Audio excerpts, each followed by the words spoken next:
This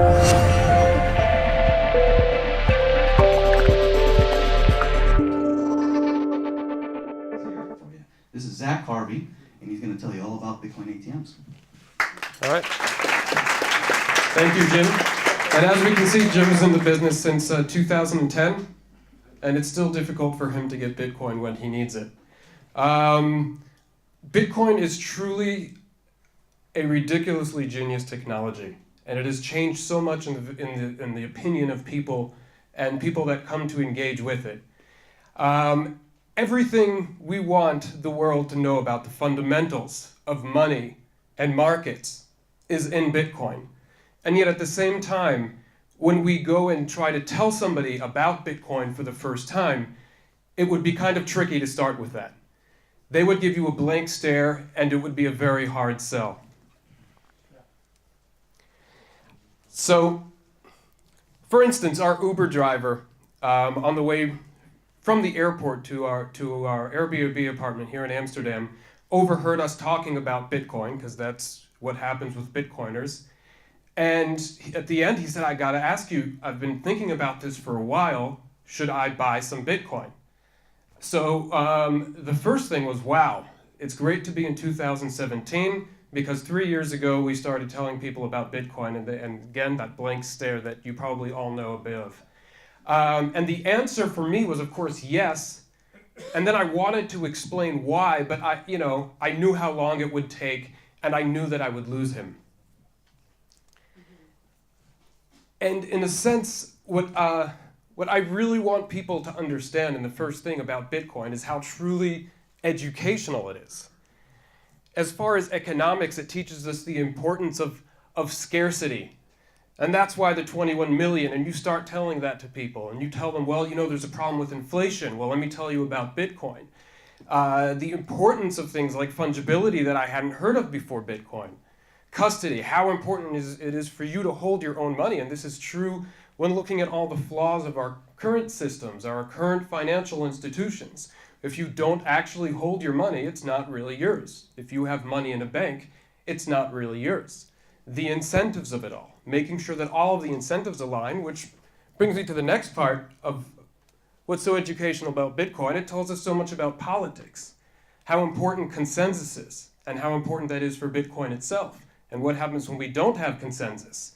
The importance of decentralization as a political system and for monies and markets. And of course, immutability, which is always a source of debate within the blockchains and crypto scene as well. And game theory, as we've seen from the last debates. And, of course, security. Security has been a problem on the internet for a very long time. People have had identity theft and their lives ruined because of it. And now this is a golden age for hacking. People get pretty much everything hacked. Whether it's malware, whether it's ransomware, whether it's voting, everything's getting hacked these days. And while the hackers themselves may be bad, they are still very good educators. So there's a lot to learn from all of these things with Bitcoin. And yet at the same time, this is something that is very difficult to explain to people when they're first getting into Bitcoin. And when you want it, they just kind of want to have an idea of what's going on with this new technology that is Bitcoin. So, crypto is hard. It's hard to explain. However, it's very easy to demonstrate. And that's what we at Lamassu bring to the table, is the demonstration of Bitcoin. That's what our machines do.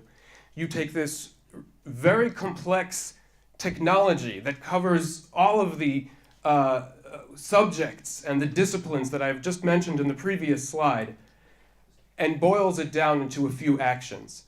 And the idea is to provide access to Bitcoin and cryptocurrencies without needing expertise, and a way to not explain, but demonstrate it first, and through that, people will start getting a better idea of all of these different technologies. And allow me to give you a simple analogy of what I mean by all this. Imagine you have never in your life heard of chocolate. You have no idea what chocolate is. And I am excited about chocolate, and I say, listen, you have to try this chocolate thing, it's amazing. So I can do two things. I can start explaining to you the origin of chocolate, how it's manufactured, how it's extracted from the cocoa beans, that there are 3 different kinds of chocolate. There's milk chocolate and dark chocolate and white chocolate. Or, instead of losing you on all of the details, I could give you a little square of fine chocolate and see how you respond.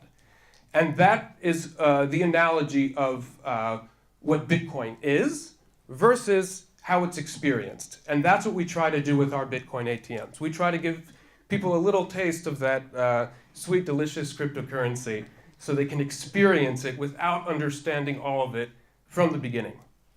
And indeed, if you look at Bitcoin ATMs in general, ours included, about 75% of the transactions are under $100. So this is exactly what I was talking about. These are people that are tasting Bitcoin. They just want to understand it. They want to experiment. And just like with chocolate, you're going to get a lot of the information you get with a tiny taste to eating a whole bar. The same thing is true with a Bitcoin transaction. If you get that wow moment when you put a dollar bill or 20 euro bill or 30 franc bill into the machine, 50 franc bill into the machine, and press send in a moment, an instant later, you see it show up on your phone. That is a magic moment, and that's the moment people say, wow, there is something here with cryptocurrency. I am going to have to dig deeper into this to really understand why my mind was just blown. Now, as a company, we manufacture ATMs. We do not operate them, and we don't have access to all of the information that flows through them by design. However, this information was provided to us, or should I say donated to us, by one of our operators who has 14 machines. And it's a really nice graph that's been helpful for us and may help you understand as well what people are doing with Bitcoin ATMs. And as you can see, there are not a lot of whales here. About 30% of the transactions are actually under $10. These are people putting in $1, seeing what's happening, putting in $5, $10, seeing what's happening. 75%, maybe 77%, are under $100. A tiny fraction is over $1,000, and the rest is somewhere between $100 to $500. So again, we see that people are using it for small transactions. They may later go decide to put $50,000 into Bitcoin. It probably would not be in our machines, and I'll show you why in a few slides. But I do have a nice story. My brother and co-founder currently live in Sofia, Bulgaria, and we met a team of investors from Europe, Bitcoin investors, not for us, they were there for a different project. And I was talking to one of them and asked him how he got into Bitcoin. He says, well, actually, I'm pretty excited I'm talking to you because I got my first Bitcoin from a Lamassu Bitcoin ATM in Slovenia. And he said, had I not gotten there, I probably would have given up for now. So for us, that is always a very heartwarming, but also important case to show that people start small, but that's not where it ends. They want to get that taste, they want to get the feel for what it is, and then after that, they can decide either this isn't for me, or that's it, my life has changed, I know what I'm doing for the rest of my life now, like some of us. Another graph, similar, but this is actually the specific bills. So we see all of the green, which is the $20, the big bars.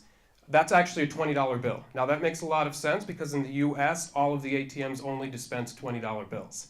So you can imagine that some people are just you can get hundreds. in the convenience ATMs. Yes. Maybe in Las Vegas. Most of the ones that I've experienced spit out $20 bills.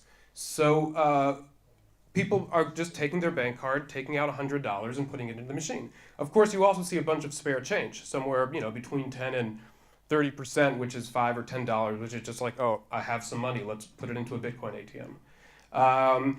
As a side note, a couple of months ago, the biggest thing that people were talking about in the Bitcoin world were the high miner fees, the transaction fees that got up to $2 or $3. That was a big problem for our operators because with $2, you are not making a profit off a $20 bill. And as our machine can either accept or reject a bill, it can't store a certain amount, or say 2-3 bills. Whatever bill you put in, that's the amount. So if the operator didn't want to accept, say, more than $50, somebody would actually have to put a minimum, less than $50, somebody would actually have to put a $50 bill into starting off. So it would reduce by 30% or so the amount of users that could use the machine if the transaction fees stay at $2 to $3. If the transaction fees get up to $10, then it would wipe up about 90% of the users as it is for Bitcoin. And as our new machines will accept other cryptocurrencies as well, it might drive them either to give up or to try one of those other cryptocurrencies. That's just as a side note. So the question is, what is driving people to Bitcoin? Why is Bitcoin becoming more popular? And one of the answers is, in fact, it's drama. It's the fact that there's a lot of talk about it. It's very exciting. There are a lot of stories. There's a lot of storytelling going on with Bitcoin. The price goes up. There's hacking. There's, the craziest script writers on TV could not come up with the stuff that happens on Bitcoin. ICOs for 150 million. ICOs for 150 million that are hacked. Blockchains changing their blockchain in order to get the money back. Exchanges getting hacked. There's never-ending material. And the bottom line is, this goes into newspapers. And what it creates is a cycle. It creates a cycle that there are still about 7 billion people, by my calculations, in the world that don't know about Bitcoin yet or don't own it. When they read about this on the newspaper or on the social media, they hear about it for the first time. Now, some of the 7 billion people that don't know about Bitcoin yet get curious, like the Uber driver, by the way, and that creates a situation where there are people interested now, and they have to figure out what to do. So out of those people that are curious, some of them are going to say, you know what, I'm going to get some Bitcoin tomorrow. We're going to make this happen. If we don't create access for those guys that are curious, this ends right here, and that's it. They just get stuck right there because they don't know what to do. They don't want to put $1,000 into it. They don't want to put $10,000 into it. They don't want to spend a whole month figuring out what to do. They want access. They want a simple solution. And if we do close that loop, then we get to the situation where now it's only 6 billion people who don't know what Bitcoin is yet. The drama is has even a bigger effect because there are more people that are interested in it. There are more people that are reading it. That drives more media coverage, more social media coverage. It allows things to go even more viral. And same thing again. Now there are 5 billion people, etc., etc., etc. You get the point. But this is why it is so important to have, at the lowest level, access for those who only want to try to put in $5 worth or $20 worth or $100 worth. Now, this is a map of Toronto, as many of you can see, that it's hidden by the big 23 there, which represents the amount of Bitcoin ATMs smack in Toronto right now. And in the Toronto area, there are about 50 machines right now. So it's an area that is relatively rich in Bitcoin ATMs when we look at all of the big cities in the world. And yet we got a very fun email from a convenience store owner in Toronto, in the Toronto area, in a suburb, and he says, I referred your name for Mr. Zack Harvey, that's me, of Lamassu. He's writing this to one of our operators. I have a convenience store located at X, Ontario. It's located at the heart of downtown area. And he is getting inquiries. He is getting customers coming into his convenience store saying, why don't you have a Bitcoin ATM? We want to be able to get Bitcoin ATMs, even though they have 50 of those in Toronto. So this is kind of, for us, it's kind of a vision into the future of this is how mainstream things are going. And as it relates to the slide that I just showed you, this is the point of access, where people that are curious can now go to a place right next to them. They don't even have to take a metro or a bus to get there. They want a place that they can go and walk and be as lazy as they can possibly be while getting their chips and soda from the convenience store and buy their Bitcoins. Now, why are machines? What is so special about them? Well, they're easy. That's the bottom line. They're very easy. How easy?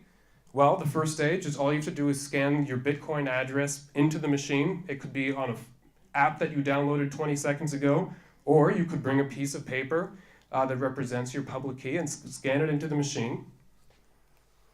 You insert cash as much as you want. As I said, it could be a $5 bill. It could be $500. And you send, and that's it. You look at your phone, and you see the unconfirmed transaction. It shows up instantly. There's no delay. You don't have to wait around. The second you press send, within, I would say, probably about 2 to 3 seconds, it appears. And that is the moment that usually blows people's minds, and it's a wow moment, and they feel, wow, I think I get where this is going. I understand what's special about Bitcoin. Now I have to hold on to it. Okay, so let's just talk a bit about the advantages of cryptomats or Bitcoin ATMs for adoption over other forms of buying Bitcoin.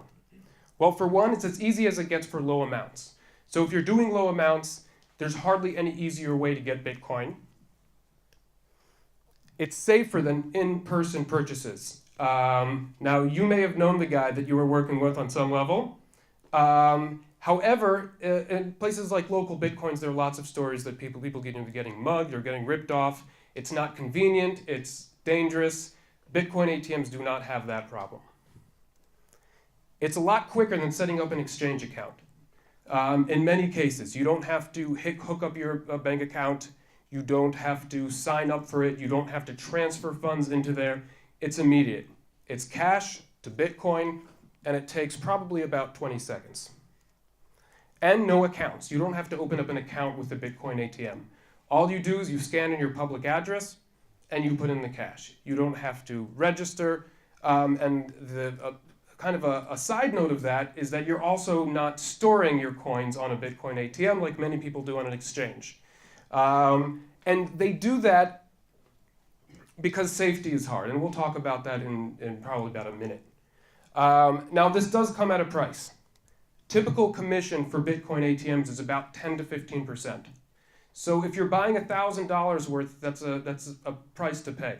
Some people still do it because they're worried that by the time they get money into the exchange, the price will go up, or because it's just still too convenient, and they just figure, hey, you know, if Bitcoin's going to go up to 100,000, this 10, 15% is something I can handle.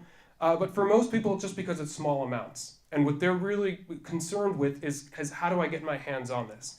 And the reason they are 10, 15% is because Bitcoin ATMs are also more expensive to operate per transaction. They're not getting the same kind of transactions as an exchange would get. They're kind of a distributed group of micro or nano exchanges, so they don't have the same kind of volume, and they do have to operate something physical, and they have to have more people on the ground. Now, this is an example of how important UX is and how it can confuse people, and how sometimes it really depends on the exact words you use for your user interface. So this is an old user interface of ours that on the left says, I want Bitcoin, and on the right says, I want cash. Now, we got some stories from some of our operators that random people were coming up to the machines and pressing on the I want cash button, thinking that they would just get cash without having to do anything. So eventually we changed that screen to something else, sell Bitcoin, I believe. But that's just a cute little example. Another example that is very relevant to the past few days is now that there is a new Bitcoin baby called Bitcoin Cash. And just imagine what it would look like on our machine if it says, I want Bitcoin Cash. And how confusing that would be. So there are a lot of things to consider with this fork, but for us as a company that really has to think about making things simple and obvious all of the time to everyone, and things can be very confusing when you're stressed about giving over your hard-earned cash and getting something you've never seen before. People do silly things, and it's not because they're stupid, it's because of the anxiety of doing something they don't understand that involves money. So even if it's a small amount, people will be very confused if you don't make things ridiculously clear. So eventually we'll have to figure out a way, if we do add Bitcoin Cash to our machines, of a way of doing that it will not confuse people. Now, once people do get Bitcoin, and they started off, or any other cryptocurrency, this leads to a new problem, and I will end with this, that I call a security trap. And I call it a security trap because it's a lot easier to get Bitcoin at this point than to store it. And that's why we see problems of people leaving their Bitcoins on exchanges, because they don't trust their own custodianship. They don't trust the custody of their Bitcoins, securing it, which of course relates to the very first slide I showed you about how important the fundamentals are.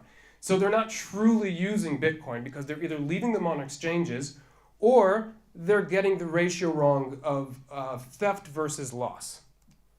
And theft versus loss is I am really concerned that somebody's going to take my Bitcoin, so I'm going to put it behind a password nobody will ever get, but that you will forget and lose all of your Bitcoins.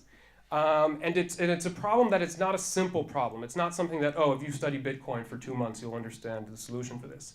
It's one of the big remaining issues, even for Bitcoin experts, of the balance of how to keep your coins secure, but still not lose them.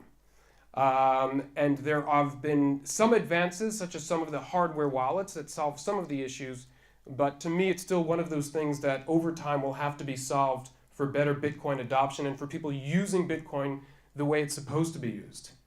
And of course, the third parties, as I just mentioned, people do prefer to give their coin sometimes over to somebody because they're scared of losing it or it being stolen, which in some ways is a little ironic, as I imagine more people have had their coins stolen or lost by leaving them on exchanges that either got hacked by either private hackers or state hackers, etc. And of course, there's things that are like multi-sig, which is a super cool concept, and it could probably have several talks of its own just on that one subject, which is having multiple keys to be able to secure your Bitcoin. On the other hand, it is also something that is very difficult to understand. So perhaps, I guess another company or us in the future will be able to handle security in a better way. But as for now, we're concentrated on the UX and making it as easy as possible to buy Bitcoin. And that is all. Thank you very much.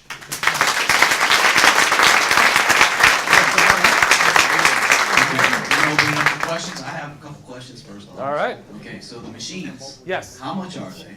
Are they available? And how many can I buy? Well, you can buy as many as you'd like, as your heart desires. We have 3 models at this point. We have the base model, which is called the Doro. It starts at $6,000. And then we have a 2-way machine that's called the Doro plus the Santo Tirso stand. They're all manufactured in Portugal, hence the names. And that gets up to $11,000. And you can order them right off our site. You can read all about it, lamassu.is. And you have hopefully all the information you need there, but we'd be more than happy to answer any questions any of you all have by email. A couple more. Okay, which microphone? Go, you first. Okay. Hi, I'm Phil. I'm an American living in the Netherlands. A couple questions for you. One, how do you see Bitcoin ATMs evolving with Lightning Network now that SegWit is looking to be very likely to be adopted? Mm-hmm. Well, that's a very good question. It's one that we've thought about a bit. I'm going to have to wait and see, to be honest with you. I don't know if Lightning Network will work as expected or not. If it does, and it's something that makes sense with the correct fees, and there has to be kind of a certain range where it makes sense for Bitcoin ATMs, it's something we may experiment with. But I'm not certain it's the best use case for Lightning networks. Okay, and second question, for people cashing out Bitcoin into euros or dollars or whatever, what's the recommended number of confirmations? So our operators at this point only have 2 choices on the back end. They either have 0 confirmations, which we only recommend for smaller transactions, or 1. To be honest with you, I'd say that we've never had trouble with 1, so it's not a problem, but we haven't had that many troubles with 0 either yet. Yeah. There are several reasons for that. It's a little riskier to double spend when you're doing it in person. But it's not hard to double spend the 0 transaction ones, confirmation ones. So typically, up to $50 or $100 people do for 0 conf if they want to get it's just so much easier for a user experience. Yeah. The problem with waiting for a confirmation with a Bitcoin ATM is that what you basically have to do is split it up into 2 stages. First, you choose how much money you want, then you pay that money, and then you have to wait about 10 minutes or 20 minutes or sometimes more for confirmation. And once there's a confirmation, you get a code sent to your phone, and you put that code in, and then you can get your cash out. but it's a very different user experience than sending Bitcoin right to the machine and it dispensing a moment later. So that's why some people prefer to do zero confirmation, even though there's a risk of double spend. And yet other operators still would not want to have zero confirmations for, say, $5,000 because that's too high risk. So for $5,000, usually they prefer to wait for a confirmation. So you can kind of set a limit in the machine itself, like if it's above a certain... Exactly, yes. Okay, cool. Thank you. Very interesting talk. Thanks. Can you tell us anything about why there aren't more Bitcoin ATMs in the Netherlands or in Amsterdam? Yes. So to be fair, I don't really have a great answer for that, but I can tell you that in general in Europe, the adoption of Bitcoin ATMs has been slower. The few exceptions have been Finland, where we had an entrepreneur very early on, Prasos, who started off with 10 machines, has been pushing them ever since, have been doing well with them. And we have several machines in the UK. And then we have machines kind of dispersed around Europe. But I think a lot of people are concerned with there not being enough clarity as far as regulation, or in certain countries in Europe, the regulation being too expensive. So maybe it would make sense if you said, hey, I'm going to buy 50 or 100 Bitcoin ATMs and I'm going to pay for the license, but if you want to start with one and see how it goes, it wouldn't make a lot of sense. It's possible that that has something to do with it here in the Netherlands. Maybe there are a few because people are willing to take that risk. But it's possible that's why there aren't more at this point. Because I think if other people have questions, we'll move on to that. But because I think it's an important question, and there are many people in the room at the same time. Mm-hmm. I happen to know in Amsterdam we had 2 or 3 of them, and they were all mysteriously stolen. And I also know, and maybe other people have more opinions about this, but I also know that many other locations would love to hear from you and would love to buy a machine almost immediately, except that they want to have someone to actually administer and do the management around it as well. I understand that. So those are 2 problems, and then the regulatory is the other one. Right. So I'm just going to go in talk a little bit about that. We have seen over the years a bit of a consolidation as far as operators of Bitcoin ATMs. So maybe initially when we started off in 2013, we expected these, a Bitcoin ATM to be in a cafe or a bookstore or something, in a location owned by a Bitcoin enthusiast. And as it became more and more apparent that this was an actual business, you really shouldn't buy a Bitcoin ATM if you only plan on holding one. It's going to be pretty much the same overhead and the same work as owning 5 or 10, and it's going to be a lot less profit.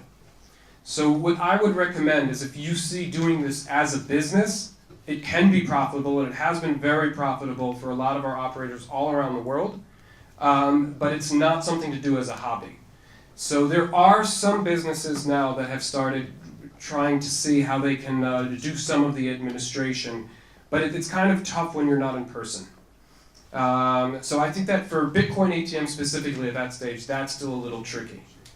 And what usually happens is that you have an operator that owns 5 or 10 or 20 machines, and then they'll put them in locations and they'll pay the location for renting or leasing, and then just make the profit from their 10 to 15% commission.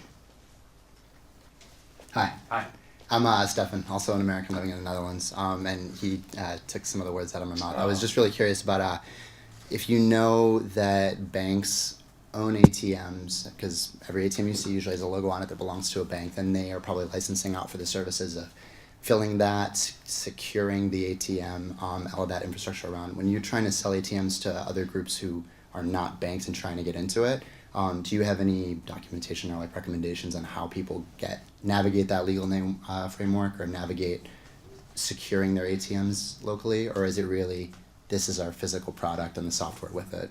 I would say it's somewhere in between. So we manufacture the hardware, we develop all the software, and it's all open source. Mm-hmm. We also have a thorough knowledge base that really helps with supporting the machine. Mm-hmm. Anything from maintenance to installing the machine to how do you secure the machine. And all of our machines, by the way, our Doro, has an internal vault. And it's made of 6mm Swedish hard ox steel. It's a serious vault for a machine of that size. And the same thing is true as far as the dispenser as well. And that can be bolted into the ground. So that's something that, first of all, is a lot harder to steal, but it's even harder to have some kind of smash and grab attack where you just come with a crowbar, open the door, and take the cash out. That is something that has been attempted and failed in our machines. So our machines, to begin with, are more secure than our competition. But we do tell people, listen, it's only as secure as you make it. If you take this, the Doro, and you don't bolt it into anything, then yes, somebody will be able to come and take it away. If you bolt it in using either our mounting plate or using our floor stands, then it will be secure. As far as regulatory, unfortunately at this point, we can't really give legal advice. We can tell people, hey, listen, this is what we've seen, this is what we know about. We have started working, for US customers, we have started working with a US law firm that's going to help us and potential and existing operators navigate the regulatory environment as it is in the US, which is, as many of you will probably agree, the trickiest in the world right now for Bitcoin. Thank you. And maybe just one more small one is that when you're talking about some of these models, you're talking about a fixed amount. You're saying $6,000 or $11,000, but it's both hardware and software. And you mentioned it was open source, but I'm curious, do you also offer, is there a subscription model for you guys to do the maintenance or support? Are there upgrades for when there are forks like you mentioned and we want to change is that on the ATM owner, or do you offer those services as well? We do offer upgrades, so we're constantly upgrading the system. And yes, we do, for ongoing tech support, we do have a plan. It's about $100 a month for a machine. And that's for ongoing support. It's optional. So if you think you know how to navigate the machine on your own, you don't have to pay for it. We actually even don't have a way to make you pay because we can't shut off your machine. Once you have it, you control it absolutely, which is also something that's in a sense unique to us over our competitors. But we don't take any form of commission like some other manufacturers do. All of the profit belongs to you. If you want ongoing support, then yes, it's an extra $100 per month per machine. Thanks very much for your talk. Yeah. So one of the things that they both asked, sort of the same question, is the regulatory stuff. Maybe they want to own their machines. You don't provide the service or advice. You're not going to go out there and fill it for them, like you said, you're the manufacturer of the hardware. I have seen one of the other manufacturers in the United States take that on, because they will fill machines for you. They will handle all the KYC and the legal, because it is such a difficult thing. But since there are no machines out here, and you guys are a room full of Bitcoiners, somebody here should take the idea and start it. Be that regulatory service that offers this service to other people that can own these ATM machines, because this is a very profitable business. I'm seeing it firsthand in the United States. And Mike Tyson, just collect a bunch of people, make a team. And yeah, I mean, you should. We manage Bitcoin ATMs. You know, we're seeing celebrities starting to get into the Bitcoin now, and Mayweather's got his big fight coming up, right? He tweeted about Ethereum and Bitcoin the other day on Twitter. Mike Tyson owns several Bitcoin ATM machines in Las Vegas, so something to think about. You guys need them out here badly. Yes, just one note about that. We chose, in a sense, it's by design that we don't handle all of the Bitcoins of the operators and we don't handle all the cash, because that just kind of moves you back in the direction of a central point of failure. So if you have a network of 100 Bitcoin ATMs and all of the coins are controlled by the manufacturer and the manufacturer gets hacked, that's all gone. Now you have a machine that might be absolutely useless to you. But with our system, every single operator owns their own Bitcoin. They host their own server that has the Bitcoin, and they handle the cash as well. So if, first of all, if we go out of business, they still have a fully functioning machine. It won't change anything for them in the short term, except that they'll probably have to find a new manufacturer. But as far as the hardware and the software, it will work exactly the same the next day. If we happen to get hacked, nobody loses their funds. Not the operators and definitely not the users. Cool. I have one question. Sorry, I'm Rob. I'm not American. Sorry. That's okay. You're welcome. Yeah, sorry. Yeah. It's an advantage. You have to do it with the Dutch one. But well, you were talking about the next steps about security and also about the regulatory stuff. But what I'm curious about is that you use the user experience to lower the threshold for getting and withdrawing, cashing out bitcoins. But what do you think that's the next step in the user experience of making the Bitcoin more adaptive to the mainstream? Is that also with transaction machines? I don't know. What do you think? Right. So it's a very good point. And I think when you look at, take email for example. Email has no advantages over fax machines if 10 people are using email. You're not going to actually be able to email anyone even if you have email, and therefore fax machine is better because you can send them a fax. So the idea of the network effect is super important.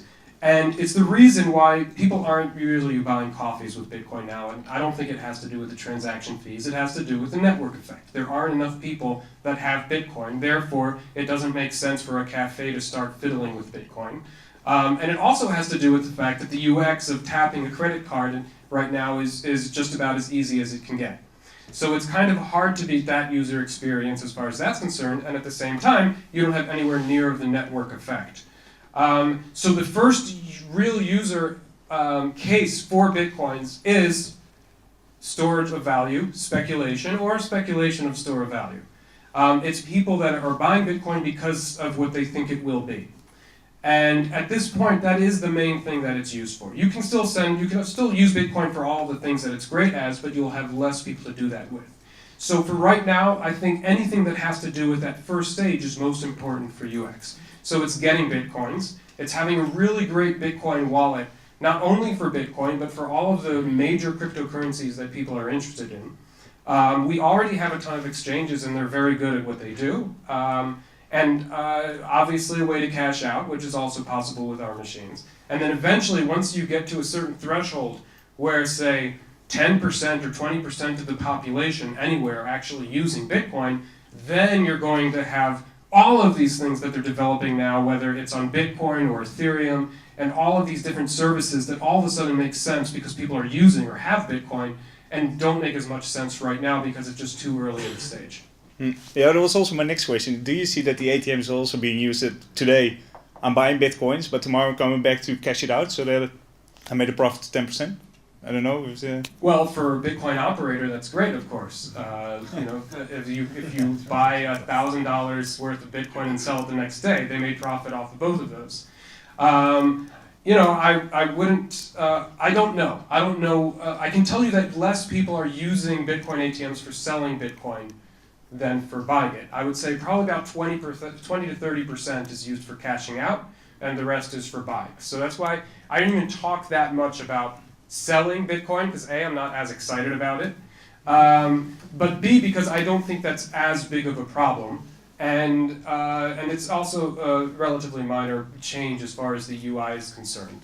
So the UI, as far as cashing out, would be choose how much money you want. It's going to show you a QR code that you have to scan and pay, and then it'll either dispense immediately or you'll have to wait for a confirmation. It's still an easy process, but as I said, a lot less of the transactions are cashing out right now. But obviously there are people that are, could be trading on Bitcoin ATMs. I would probably recommend that if you're a day trader with Bitcoin, you should use an exchange. Cool. That I will concede. Cool, thanks. One question. Yes. Your business is for long term or short term? Just what I mean is Bitcoin ATMs, they are like a bridge moving the assets from the intangible world to the tangible world. Yes. So after all these things moved, Right. we know everything would be digital. So there will be no need for That would be amazing. Yeah. I wait for that day every single night. That is what we want to happen. It's true, Bitcoin ATMs are transitional. So when there are no banks left in the world and no cash, we're not going to sell Bitcoin ATMs. We'll have to come up with another idea. So what are you going to do with all the ATMs then? Well, that's our problem. What's going to happen? Well, it depends what steel is being used for at that point. Or did you think in the design of recycling them later? That's the real question. No, we haven't. But it's steel, so it shouldn't be a problem. managing corporate sustainability? Thank you, Zach. That was great.